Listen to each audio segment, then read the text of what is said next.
En Veterinaria Parasol, tu mascota recibirá la mejor atención. Contamos con servicios de farmacia, cirugías programadas, estética canina, productos veterinarios. Junto a nuestros médicos, Rafael y Karen Solórzano, te garantizamos calidad en lo que hacemos.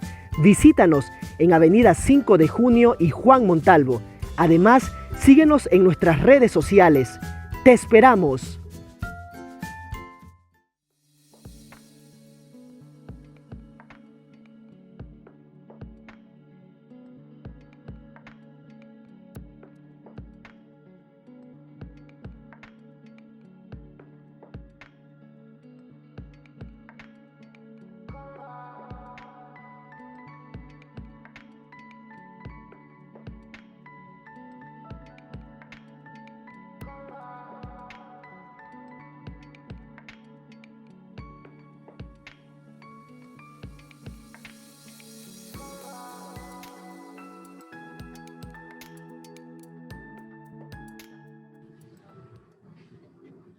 Saludos cordiales amigos, bienvenidos a un nuevo programa de Mirada Latam aquí por la señal de Crónicas Invisibles. Estamos en Facebook y también en YouTube, en Twitter, nuestros canales para difundir nuestros contenidos.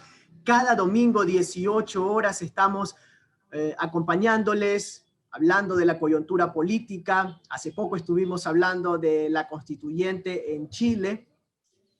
Y hoy nos vamos a enfocar en un nuevo proceso electoral ahora en Ecuador, que el pasado 24 de mayo conocimos, ya inició el periodo Guillermo Lasso en el país, luego de los 4 años de la gestión de Lenín Moreno.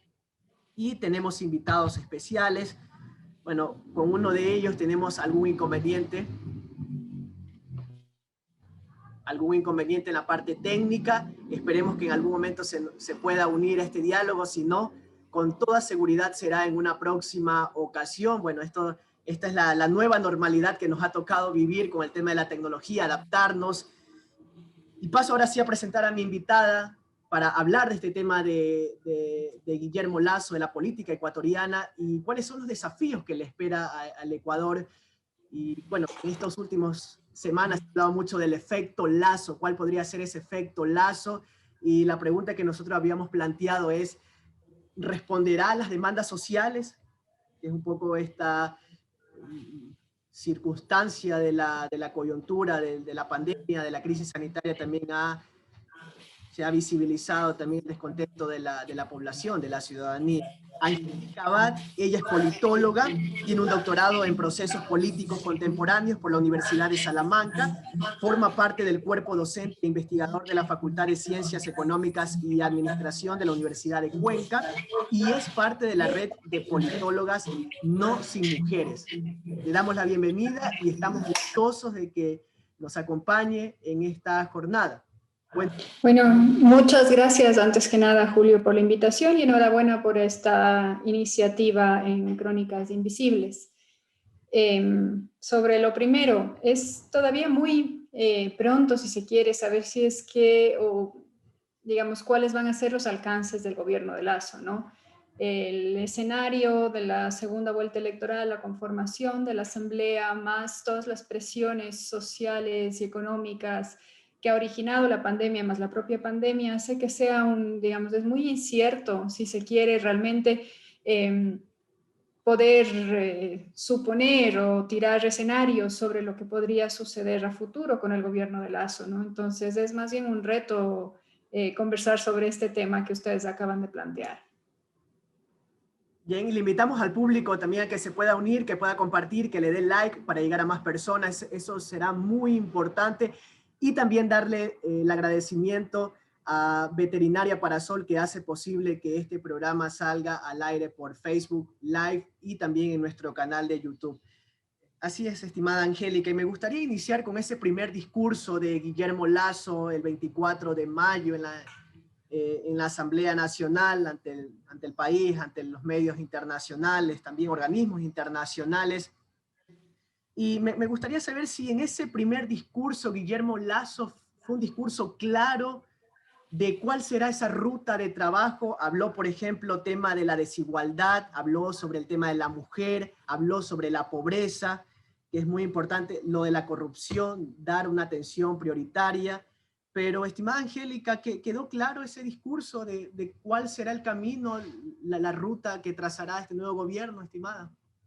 A ver, los discursos de posesión son muy elaborados, son muy retóricos y, digamos, suelen, por lo general, no solo en el caso de Lasso, sino todos digamos, en cualquier discurso de toma de posesión de jefe de gobierno, suelen delimitar líneas generales sobre cómo se llevará el gobierno, más que ser muy específicas respecto justamente a las políticas públicas, ¿no? Y eso es porque, digamos, a nivel del inicio de cualquier nuevo gobierno, uno lo que quiere es un poco guardarse las espaldas para mantener ciertas rutas de acción, que si es que uno nombrase cosas muy específicas en un discurso de toma de posición, estaría muy atado de manos después, ¿no? Pero en general, en ese discurso de toma de posesión, trascendieron dos cosas, no solamente en el discurso Lasso, sino también en el discurso de la Guadalupe Llori, que le antecedió, ¿no? Y fue un discurso a favor de la moderación, si se quiere, de la tolerancia y de un retorno, si se quiere, a una visión mucho más pragmática y tradicional, ¿no? Tal cual la democracia representativa. Entonces, de lo que dijo Guillermo Lasso, más allá de las políticas específicas, económicas, que después podemos hablar de eso, creo que se vislumbran mejor en la conformación del gabinete.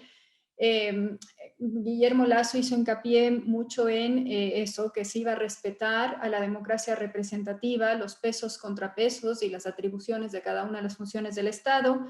También habló mucho, dejó tras ver, si se quiere, en el discurso una posición bastante tolerante respecto a las diferencias, a la oposición.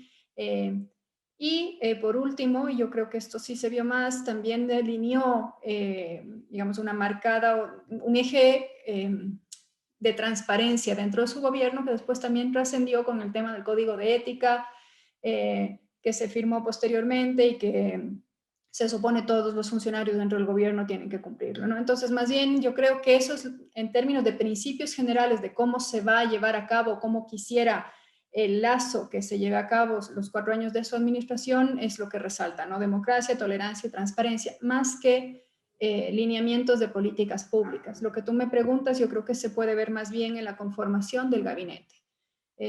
Por dónde van a ir y cómo va a ser realmente la política pública del gobierno. Sí, ahora algo que me llamó la atención también, que él mencionaba en su discurso, que debemos examinar si a lo largo de los 200 años hemos estado a la altura de esos ideales republicanos que nos vieron nacer.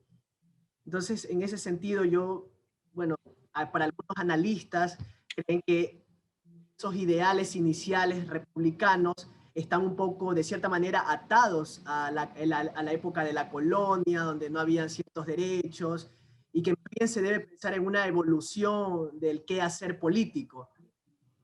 ¿Qué cree usted de eso? Yo no he escuchado a esos analistas, me parecería más bien un juicio erróneo, ¿no? Porque si se quiere, lo que motivó a la independencia fue justamente que esa mayoría criolla buscaba derechos que, aun siendo descendientes de españoles, no los tenía por ser colonia y la forma en la cual España administraba las colonias, ¿no? Muy distinto a cómo administraba las colonias del Reino Unido. Y en esa búsqueda de empoderamiento y en esa búsqueda de querer derechos, se buscó y se formó, ¿no? La República. Se formó primero la Gran Colombia y después el Ecuador. Ahora bien, también es importante situar las cosas justamente dentro de su contexto histórico. En ese entonces, quienes tenían el poder y quienes se veían y eran sujetos de derecho eran justamente los criollos descendientes de españoles y unos, digamos, cuantos mestizos que habían alcanzado ciertos umbrales de riqueza, si se quiere. Pero eso en ese entonces y en esa perspectiva era lo que se llevó no solamente en el Ecuador, sino en toda América Latina. Conforme hemos ido avanzando como sociedades, la importancia y trascendencia histórica de determinados sujetos también ha ido evolucionando. Entonces, yo no creo que se podría trasladar la perspectiva del ser criollo y ser ese grupo los únicos sujetos de derechos al Ecuador actual, ¿no? Porque hemos andado bastante trecho Y claramente esa no es la realidad del país y no creo que Lasso, digamos, sea una persona tan corta de miras en ese sentido. Más bien ha demostrado lo contrario. Cuando hablamos de republicanismo, hablamos de la república como parte de la estructura política del Estado, ¿no es cierto? Entonces, cuando un Estado es una república, se entiende sobre todo el principio del imperio de la ley, ¿no? Y el Estado de Derecho que sujeta no solamente a las instituciones, sino a todos los ciudadanos. Y eso es lo que él dejado entrever ese discurso. Y cuando habla de democracia representativa y se junta, ¿no? La democracia representativa hoy en día es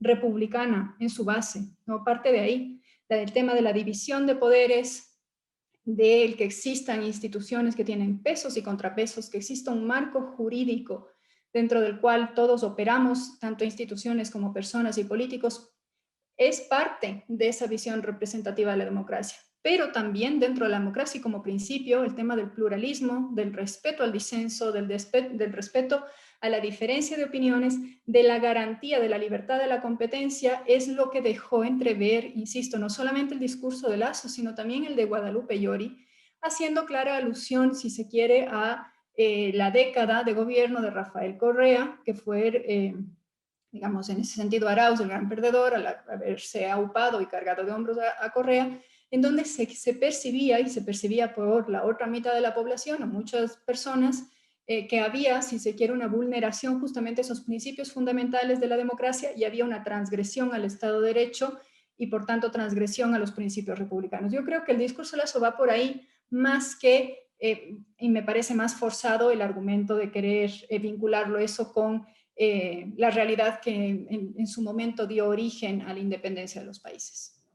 Bien, un poco lo mencionaba porque se había escuchado eso de que el quehacer político a veces se ha quedado como en el siglo XIX y no ha evolucionado. Pero ahora me gustaría enfocarme en otro aspecto, que es el tema de la confianza de los ecuatorianos respecto a las instituciones públicas, respecto a sus líderes políticos. Y no sé qué tanto va a depender del plan de vacunación que yo lo hablaba, Guillermo Lasso, incluso en su época de campaña, de vacunar a 9 millones de ecuatorianos, este plan ambicioso. ¿Cree que va a depender mucho esa recuperación de la confianza de ese plan de vacunación? Bueno, hay que separar, yo creo, dos cosas. Primero, saber que la confianza de los ecuatorianos en sus instituciones desde hace muchos años ha ido con una tendencia hacia la baja, ¿no? Entonces, saber que partimos ya de un umbral de desconfianza como punto de partida y ese umbral de desconfianza hacia las instituciones también se ha visto deteriorada, incluso si cabe más, con la pandemia, ¿no? Entonces, claro, terminó la presidencia o el presidente Lenín Moreno con un 4% de aprobación y la asamblea con un 2% de aprobación. Entonces, claro, somos un pueblo que está muy descontento, muy desafecto, si se quiere, con la forma o la incapacidad de esas instituciones de haber respondido a situaciones de crisis, que es para lo que están y para lo que deberían haber podido actuar. ¿De qué manera Lenín Moreno, corrección, yo todavía estoy con Lenín Moreno, Lasso podrá recuperar la confianza del Ejecutivo, ¿no? Porque luego la Asamblea también tiene su tarea y de eso no estamos hablando. Pero sí, yo considero que ahí una de las principales ofertas de campaña y la piedra angular, si se quiere, de toda su configuración del gobierno es el lograr esa vacunación. Pero desde mi punto de vista, también puede ser muy simplista el decir voy a vacunar a 9 millones o no voy a vacunar, o si se cumple o no se cumple, porque estamos dejando de lado un contexto global, en donde tenemos países más ricos y más pobres, países más ricos que han acaparado la casi totalidad de producción de vacunas frente a países más en desventaja, como el Ecuador, que no tiene quizás tantos recursos o fuerza política, en donde el conseguir las vacunas ha sido toda una, digamos, ha sido toda una odisea, ¿no? Y una de las cosas que se ha criticado, si se quiere, por ejemplo, de los países miembros de la CAN, es el no haber podido en conjunto unirse para tener mayor poder de negociación. Entonces, sí, podemos querer vacunar a 9 millones de personas. El punto es, ¿vamos a poder acceder a 9 millones de vacunas? No son 9 millones de vacunas, son más, son el doble, ¿no? Si vacunamos a 9 millones. Después Claro. tampoco tenemos muy claro, ya llevamos 2 millones vacunados. Esto quiere decir que solamente vamos a vacunar a 7. O sea, hay muchas todavía espacios opacos dentro de ese plan. que todavía, digamos, no está tan claro, y tampoco está tan claro que la población esté respondiendo, ¿no? Porque si, por ejemplo, el otro día oía una estadística, algo así como que se esperaba vacunar a 100.000 personas diarias, pero de esas 100.000 aparecen 80.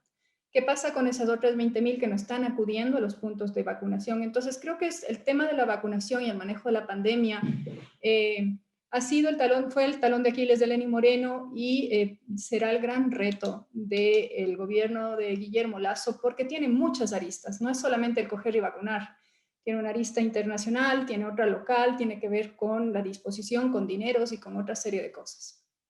Y por eso incluso el pasado lunes, él también llamaba la atención a los organismos internacionales de prestar atención con este plan COVAX para que Ecuador, para que los países en vías de desarrollo también accedan a las vacunas. Un poco era el llamado que hace Guillermo Lasso a organismos internacionales, a la OMC. ¿Qué está pasando con este plan COVAX? Estimado Marco, no sé si nos está escuchando. Amigos, estamos hablando sobre este nuevo gobierno ecuatoriano de Guillermo Lasso, que el pasado 24 de mayo se posesionó y ya conocimos, digamos, las líneas por las que va a trabajar el presidente ecuatoriano, y estamos aquí con Angélica Abad, politóloga, y me confirma Marco Paladines, si lo tenemos también en línea. Él es sociólogo con especialización en ciencias políticas por la Universidad Católica del Ecuador y actualmente doctorante en la Facultad de Arquitectura y Colegios de Graduados, Sociedad de la Innovación de la Universidad Técnica de Berlín. Estimado Marco, ¿lo tenemos? ¿Nos está escuchando?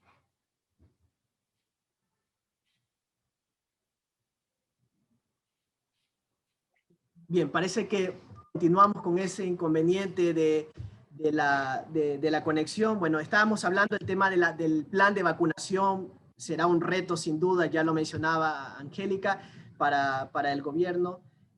Pero también me gustaría centrarme en otro aspecto que es el de relacionado a la sociedad civil. ¿Qué rol va a cumplir aquí la sociedad civil? Porque también, bueno, se ha hablado que Guillermo Lasso va a escuchar a todos. Eso quiere decir que también van a ser importantes en la toma de decisiones la sociedad civil para abordar temáticas relacionadas al cambio climático, derechos a la mujer. ¿Qué papel juega ahí la sociedad civil y va a jugar la sociedad civil en este gobierno de Guillermo Lasso, estimada Angélica? Bueno, tenemos una serie sucesiva de gobiernos desde hace muchos años que siempre han prometido en campaña escuchar a todos, ¿no? Ser la voz del pueblo, Correa, ¿no? Y al mismo tiempo, digamos, Correa dijo que era digamos, era la revolución ciudadana, que era el gobierno de todos, y después tuvo una serie de conflictos con justamente la sociedad civil organizada, organizaciones indígenas, organizaciones ambientalistas, muchas ONGs fueron sacadas del margen. Después vino el gobierno de Lenín Moreno y de nuevo dijo que iba a ser un gobierno de todos, tolerante, que iba a entablar mesas de diálogo. En teoría se entablaron mesas de diálogo, pero claro, es el alcance de esas mesas de diálogo. Yo me puedo sentar digamos, a conversar, pero eso no implica que el fruto de ese diálogo después se traduzca en política pública. Y Guillermo Lasso ha hecho lo mismo, ¿no? Ha dicho, bueno, somos un gobierno tolerante, es un gobierno que va a escuchar las demandas de la ciudadanía y que va a escuchar a todos, pero luego, claro, ¿quiénes son todos? Vamos a verlo, insisto, es muy pronto todavía para ver quiénes son todos. ¿Por dónde podemos tener pistas? Podemos tener pistas en la conformación del gabinete, ¿no? En la conformación del gabinete yo creo que muestra, no acorde a la postura de Lasso, un gabinete muy conservador en términos, digamos, políticos, ¿no? Con César Monge ahí, lo cual puede dar cuenta de que puede haber tensiones después con la Asamblea, pero por otro lado ha sido un gabinete bastante liberal o progresista, como podría pensarse contradicción en términos en la parte social, en la configuración, por ejemplo, la Secretaría de Derechos Humanos, pero también el Ministerio de Educación, ¿no? En donde hay personas que han estado mucho tiempo trabajando y siendo más cercanas, si se quiere, a ciertos movimientos sociales de otro corte, ¿no? Pero al mismo tiempo tenemos un eje económico muy fuerte que se nota que es el principal, no es lo que más pesa dentro de la configuración del gabinete de Lasso, que en cambio es un gabinete muy liberal en términos económicos, un liberal capitalista, en donde se puede ver que la agenda económica puede ser también un foco de conflicto después, porque cuando uno toma o traza líneas muy drásticas en términos de política económica, cuando a la par tenemos una sociedad que está muy golpeada por el tema de la pandemia, entonces ese puede ser otro foco de conflicto. Entonces ahí la configuración del gabinete nos deja ver matices, pero ahí luego va a haber la habilidad de Lasso justamente para poder integrar estos tres ejes y poder balancearlos si cabe, ¿no? Pero todavía no hemos visto eso en acción y yo creo que vamos a tener que esperar a que se acabe la luna de miel, que se acaben los primeros 100 días para ver realmente si es que eso que él ha prometido realmente se ha traducido de alguna manera en la política pública. Bien, y también un poco, no sé si usted recuerda una imagen de antes de la posesión de Guillermo Lasso, de el gobierno que iba a tomar posesión, bueno, de Guillermo Lasso, el de Lenín Moreno, y eran todos hombres.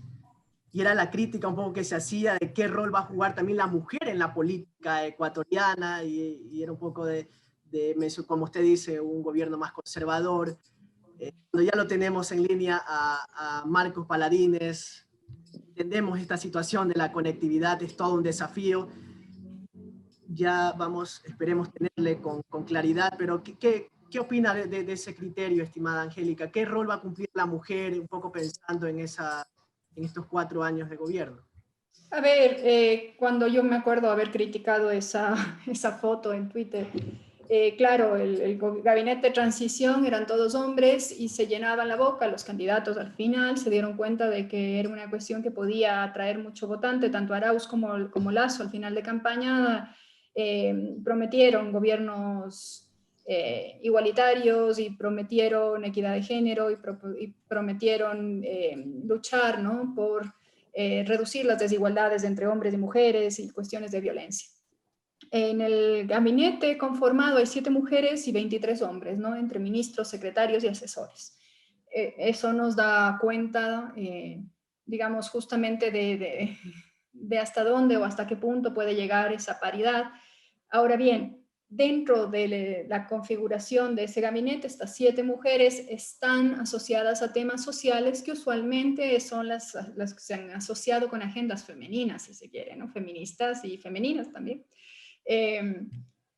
Son lo social, el Ministerio de Inclusión Económica y Social, la parte de educación, la parte de, bueno, el derechos humanos solía ser un terreno masculino y ahora tenemos ahí una representante mujer, pero en general son, digamos, las causas sociales son las que usualmente se han hecho cargo las mujeres que han estado en los gabinetes, mientras que los hombres las cuestiones económicas, ¿no? Sí hay 2 representantes en la parte más técnica económica, hay mujeres, pero, insisto, hay una disparidad en términos de la representación al interior del gabinete. Y luego eso no es exclusivo de Moreno, es decir, el único gobierno a lo largo de estos 45 años de democracia que llevamos, me parece, o 40 ya, no me acuerdo exactamente, el único gobierno que ha tenido más bien paridad dentro de la composición de su gabinete ha sido el gobierno de Rafael Correa. El resto ha tenido siempre una nula o una muy pequeña representación de las mujeres al interior del poder. Luego vamos a ver, como digo, esos 7 representantes y miembros del gabinete están en temas usualmente asociados con luchas y reivindicaciones sociales de mujeres y de minorías. Vamos a ver por dónde se va y si es que realmente se vuelve a retomar la centralidad de la disminución de la violencia de género y de todo lo que tiene que ver con discriminación a través de esos ministerios. Sí, muy bien, ya nos quedan pocos minutos para terminar este diálogo y seguramente en una próxima entrega nos acompañará Marco Paladines para seguir hablando de este tema político ecuatoriano. Y un poco para ya ir cerrando, el Ecuador, obviamente, la crisis sanitaria viene acompañada de un impacto económico. Muchas personas perdieron sus trabajos en tiempos de pandemia. Y aquí la pregunta está, porque eso también se lo vendió en tiempos de campaña, de qué es lo que necesita, qué tipo de protección necesita la población ecuatoriana.